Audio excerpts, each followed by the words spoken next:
Back then, I was just another broke college kid trying to make enough over summer to scrape through the next semester. That's how I ended up working 2 seasons at a high-adrenaline amusement park tucked away in the remote folds of Black Ridge Valley, North Carolina.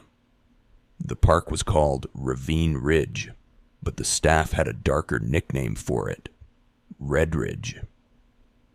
It wasn't a bad gig at first. Free day passes, decent pay, and the kind of reckless camaraderie that comes from throwing a bunch of teenagers into a chaotic playground with minimal adult oversight.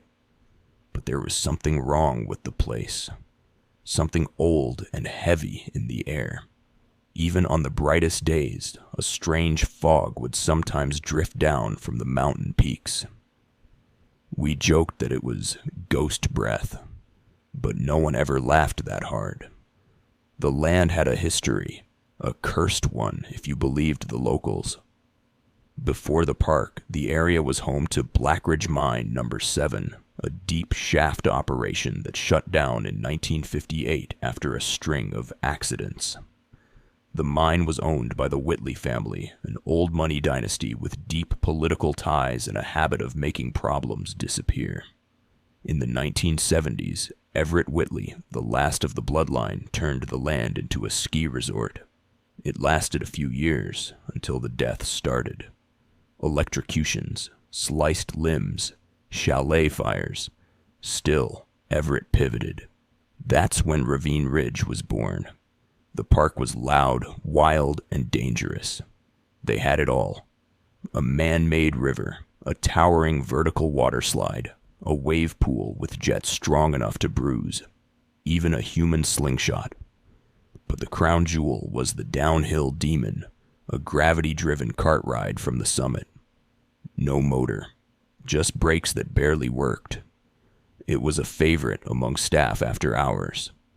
That's when the first death happened. His name was Joel, a senior lifeguard who looked out for me. One night, he raced down the demon without brakes, hit a curve too fast, slammed into a boulder. His body tumbled down the slope, bones crushed, skin torn. His girlfriend, Molly, tried to hold what was left of him. It oozed through her hands. By Monday, the ride was open again. Joel's name wasn't mentioned once. I promised myself I wouldn't go back. But jobs were scarce. Ravine Ridge always hired. That summer, they introduced a new ride, the Hollow Drop. It used the old mine shaft, reinforced, they claimed. Riders packed 10 at a time into a steel elevator that dropped them 1,000 feet into blackness before slowly rising. None of us would ride it. So Everett hired 10 unhoused men from Asheville, paid them cash. They never came back. The drop malfunctioned during ascent. The cage fell again, hard. All 10 died, crushed. No police, no press. It was all swept away before morning. But after that, the deaths got worse. Kids were pulled under in the wave pool, not drowned, crushed. Jets liquefied their insides. Others were electrocuted in the river's current from exposed wires and submerged fans. Bodies floated for laps before pickers pulled them out. One kid I saved whispered, "Hands were pulling me down.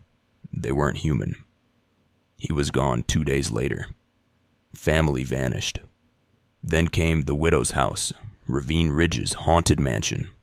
Faux Victorian. Secret doors. Trap staircases. Shifting walls. Guests would get lost. When found, they were glassy-eyed, babbling, always in the mirrored basement. Never remembered how they got there. We partied in the attic after hours. The air felt thick, like someone breathing down your neck. One night the lights went out. The walls moved. We got lost in the basement. Props hung from the ceiling. Everything creaked. We made it out. But the next day, Tina, a junior lifeguard who was with us, wasn't. A dad and his kids later discovered the attic. The floor collapsed. They fell through all 3 stories. 17 trapped. 2 dead. Tina's body was discovered just before it all fell. Then came the fire. Fast. Electrical. 8 firefighters died. The mansion burned to the ground. Ravine Ridge shut down. Lawsuits piled in.